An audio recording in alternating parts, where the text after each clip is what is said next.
We are given the following geometric series, and then we are asked to calculate the 8th term in the series. We want to calculate term 8.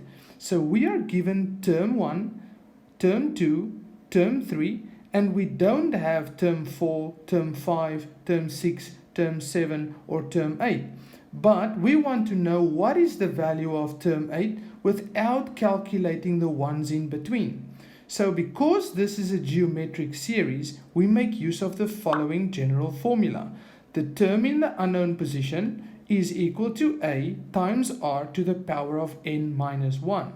Now, because this is a geometric series, we make use of this formula, and we also know that a geometric series has a constant ratio. So what is that constant ratio? 6 divided by 2 is 3.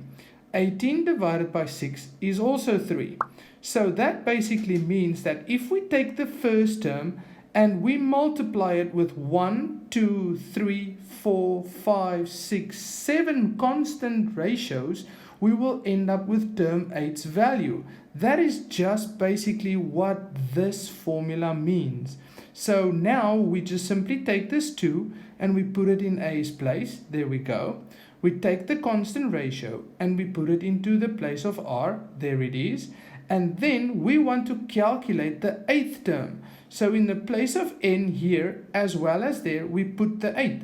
So the term in the 8th position is equal to 2 times 3 to the power of 8 minus 1. Now that gives us 7 because there are 7 constant ratios that we have to multiply with the first term to get to the 8th term. So that in our calculators, if we type it in, gives us an answer of 4,374. So term 8 is equal to 4374, and there it is.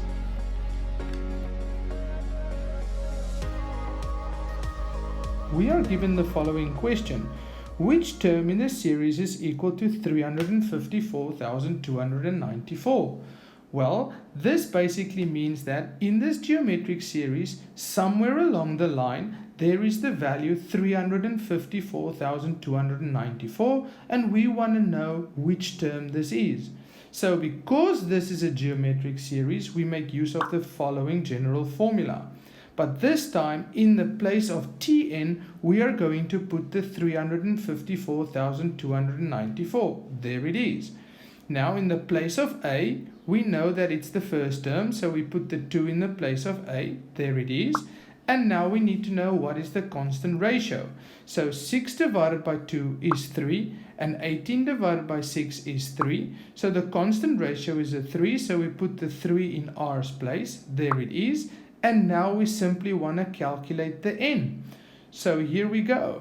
We take this 2, which acts like a coefficient, and we divide it on this side. That gives us an answer of 177,147, and that is equal to 3 to the power of n minus 1.